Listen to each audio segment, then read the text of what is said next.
Hello, my dear friends. Hello, my dear listeners. How are you all?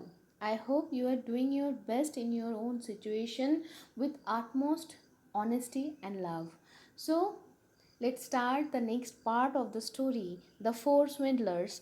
This story is taken from Bengal fairy tales written by Francis Bradley-Birt, and this book was illustrated by Abanindranath Thakur.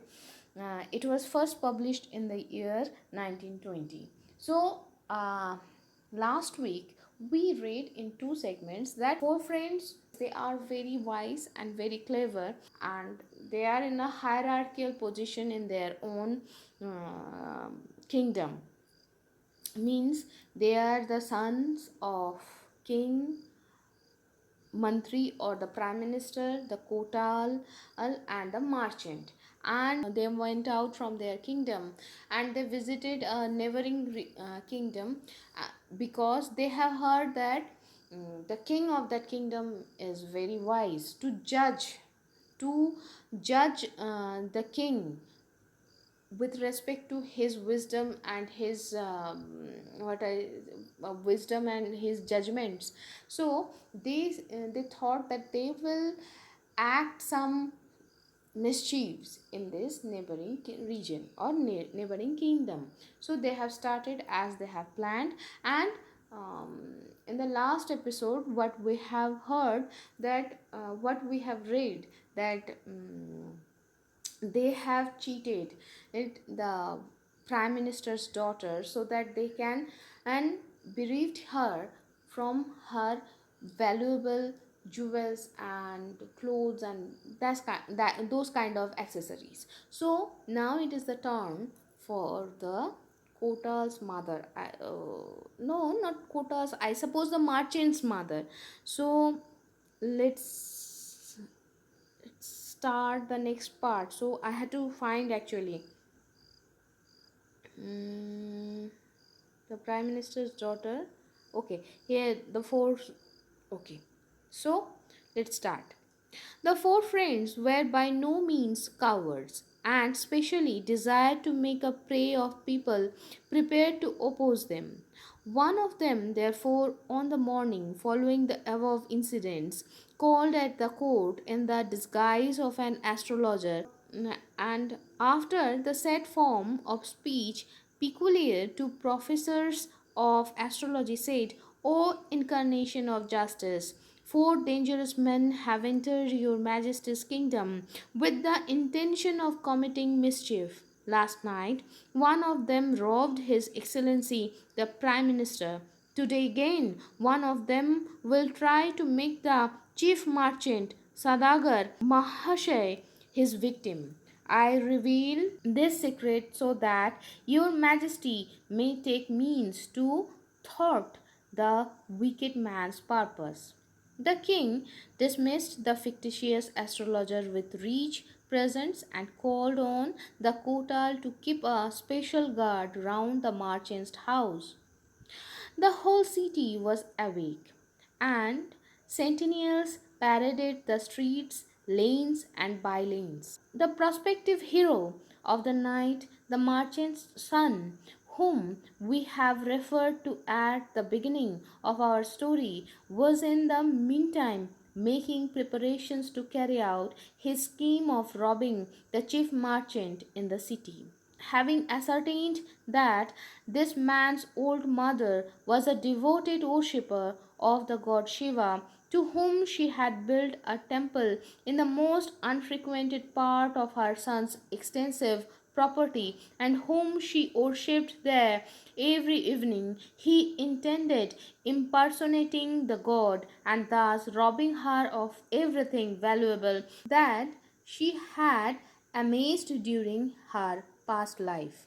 A bull was secured, for the god was believed to ride only on an animal of this species, and having saddled it, our hero, when the shades of evening were approaching, got on its back, he himself being wrapped in a tiger skin and smeared all over the body with ashes, since this was Shiva's usual habit. Like the god, he carried a horn in his hand, and thus equipped, he proceeded to the temple through a jungly path, the facsimile of him whom he represented. He reached the temple while the merchant's mother was engaged in devotional exercises, and with bum bum bum, the supposed watchword of Shiva, he burst into the room riding the bull. The old lady looked up, and beside herself with joy on recognizing him whom she took to be her tutelary god, she made obeisance after obeisance, and when the prostrations were over, stood before him with folded palms. Her visitor played his part to perfection and said, "My daughter, I am very much pleased with you and your devotions. You are no longer to be left in this wicked world, and so I come to take you to Kailash, my abode." At the words, the Sadagar's mother was greatly moved. She shed tears of joy and gratitude and expressed instant readiness to be taken into the celestial country. The wily actor, in order to extort everything valuable his victim had, thus broke forth, "O mother, it does not become you to go to Kailash without money or gems. Present them to your mother Bhagavati and your brethren Nandi and Bhringi, my faithful attendants." The merchant's mother, hearing these words, asked permission to fetch all she had, and it being granted, she hastened to her room, emptied her well filled coffers, and returned to the temple with immense treasure hid in a bundle of cloth. The false Shiva took her upon the bull and drove it away till he reached the thickest part of the jungle, where he pushed her off the animal's back and left her bruised and wounded. Getting into the public road, he drove the animal off to graze and hurried on to where he lodged with his friends. His reception was as cordial as might have been expected, and the night was passed in great merriment. Next morning, the bed of the merchant's mother was found empty, and no trace of her was to be discovered. The strictest search was made throughout the house, but to no effect. At the length, some of the merchants' neathers, who had gone with their charges early to the adjacent jungle, found her half dead with fright and exposure, and brought her before her son. On being asked her experiences during the past night, she burst into bitter lamentations and said, "Oh, how wretched am I!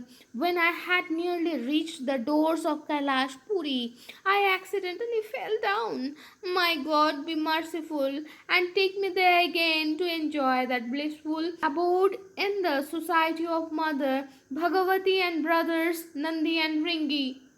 Being asked what she meant, she faithfully narrated what had happened, and her son at once saw the hoax that had been played upon her and hurried off to the court with the information. All were paralyzed with astonishment, and they racked their brains to discover means to detect the perpetrators of these crimes and prevent them from molesting others. At that moment, the preceding day's fictitious astrologer came in and prophesied that during the following night the Kotal's house would be plundered and he himself put to torture. The head of the police, however, was not the man to be frightened. He bragged of his sagacity and vigilance and scouted the idea of being circumvented, but before the next morning dawned, he was destined to be taken completely unaware and robbed of every valuable article he possessed. So, my dear listeners, today I am stopping here. In the next episode, we can explore what had happened, what will happen to our Kotal. So, till then, be happy, be jolly, and Shubhamastu.